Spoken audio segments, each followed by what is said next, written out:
అండి. సో ఇవాళ వీడియో ఏంటి అంటే కుకింగ్ వీడియో. కుకింగ్ అంటే బోరింగ్ కదా, మీకే కాదు నాకు బోరింగే.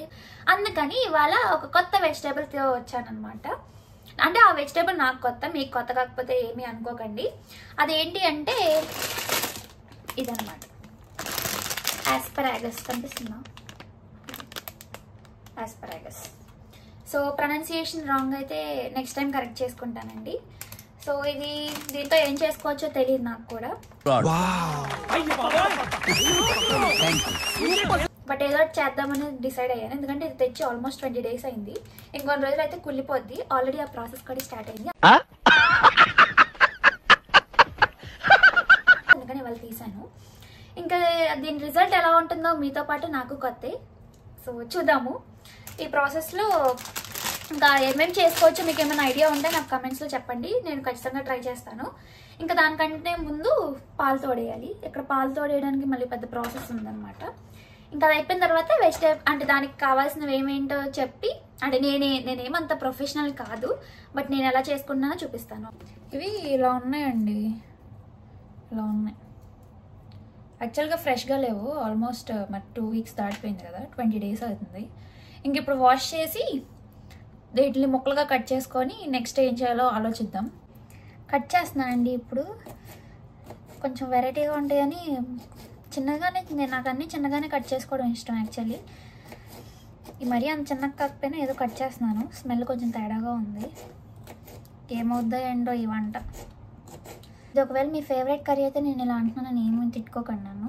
నాకు కొత్త కదా, టేస్ట్ తెలియక ఇలా అంటున్నాను. బట్ టేస్ట్ బాగుంటే నేను ఎలాగో వండుకుంటాను ఎప్పుడు.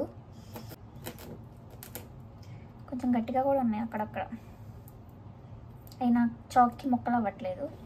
సో కటింగ్ అంతా అయిపోయిందండి. నేను మొత్తం అంతా చేయలేదు, ఎందుకంటే అసలు ఇది ఎలా ఉంటుందో ఎలా వస్తుందో తెలియదు కదా. సో అందుకని చెప్పి కొన్నే కట్ చేశాను, ఇలా కట్ చేసుకున్నాను. ఇంక ఇప్పుడు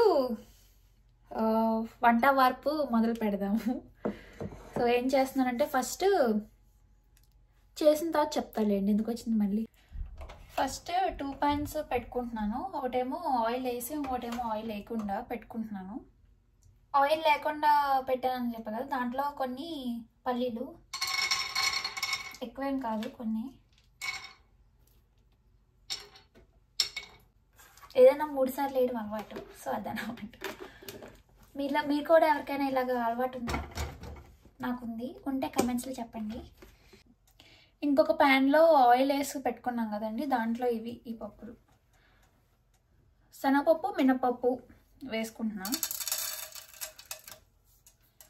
నెక్స్ట్ దీంట్లోనే జీలకర్ర, అవి కూడా వేసుకోవాలి. జీలకర్ర, ఆవాలు, తర్వాత ఇంకా నేను ఏమేమి వేస్తున్నానంటే వెల్లుల్లి, ఒక ఎండుమిర్చి అండ్ కొంచెం కరివేపాకు.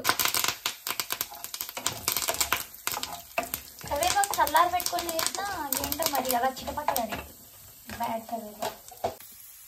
తిరగమని మాడిపోతుంది. ఇప్పుడు దాంట్లోనే కొంచెం ఉప్పు కూడా వేసుకుంటాను ఇప్పుడే, కొంచెమే, తర్వాత మళ్ళీ చూసుకొని వేసుకున్నాను. సౌండ్ ఇగ్నోర్ చేసేయండి, నా దగ్గర మైక్రోఫోన్స్ లాంటివి ఏం లేవు. ప్లీజ్ కోఆపరేట్ చేయండి కొంచెం, ఈ సౌండ్స్ని అడ్జస్ట్ అవుతాయి. ఇప్పుడు లోలో పెట్టుకొని మూత వేసేద్దాం. ఈ పల్లీలు అంత అయ్యో మాడిపోయి. ఇప్పుడు దీంట్లోకి కొంచెం కొబ్బరి, నువ్వులు వేసుకుందాం.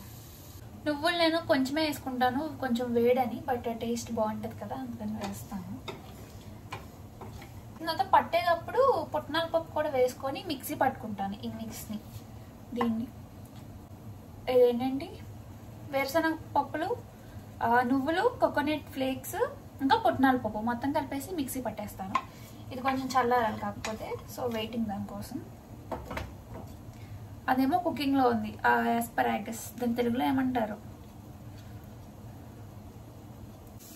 ఇది ఏదో అయిపోతుంది, దీంట్లో కొంచెం ఉప్పు, కారం వేసేసుకొని కానిచ్చేద్దాం.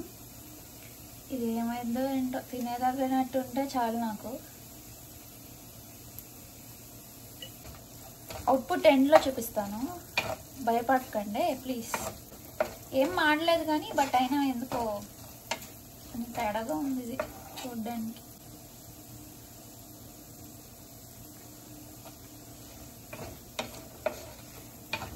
బాగానే ఉందండి, మరి అంత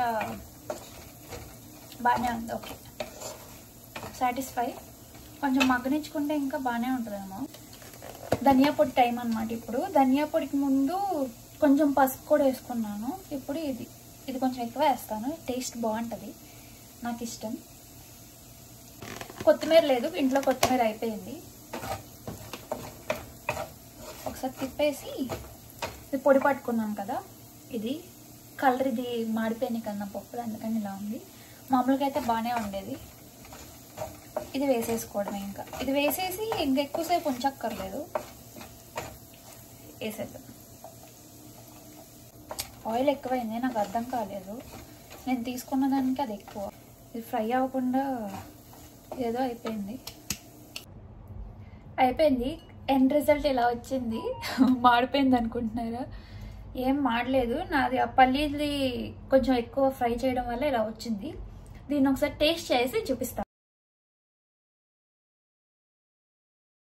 Fantastic, superb, mind-blowing, unbelievable. Okay, బాగానే ఉంది. నెక్స్ట్ టైం ట్రై చేయొచ్చు. సో ఇంకా బెటర్గా ఏమన్నా రెసిపీస్ ట్రై చేద్దాం వీటితో. సో ఇదన్నమాట మా కర్రీ యొక్క స్టోరీ. ఇంత పెద్ద గిన్నెలో ఎంత ఉందనుకోకండి, నేను క్వాంటిటీ కొంచెం తక్కువగా చేశాను కదా అందుకని.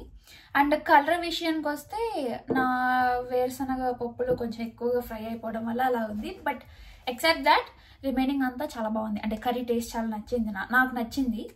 ఓకే, అంటే ఆ స్మెల్కి ఆ టేస్ట్ ఎలా ఉంటుందో అనుకున్నాను కానీ, బట్ ఓకే, ట్రై చేయొచ్చు. నెక్స్ట్ టైం ఇంకా బెటర్గా చేసుకుంటానేమో. అండ్ మీకు కూడా ఏమన్నా రెసిపీస్ తెలిసి ఉంటే ఈ వెజిటేబుల్తో కమెంట్స్లో చెప్పండి, నేను చేసుకుంటాను ఫర్ షూర్. కుదిరితే వీడియో కూడా చేస్తాను దాన్ని మీరు చెప్పిన దాంతో. అండ్ ఐ హోప్ మీకు ఈ వీడియో నచ్చింది అనుకుంటున్నాను. మీకు కనుక మా ఈ వీడియో నచ్చినట్లయితే ఏం చేయాలి? లైక్ చేయాలి. ఎలా? వీడియో కింద కనిపిస్తుంది కదా, అదే థంబ్, దాన్ని నొక్కి ఒక మంచి కమెంట్ పెట్టి, అలాగే ప్లీజ్ మా ఛానల్కి తప్పకుండా సబ్స్క్రైబ్ చేసుకోండి. నెక్స్ట్ వీడియోతో కలుద్దాం. అప్పటి వరకు జాగ్రత్తగా ఉండండి. Stay safe and also stay healthy. Thanks for watching. By by.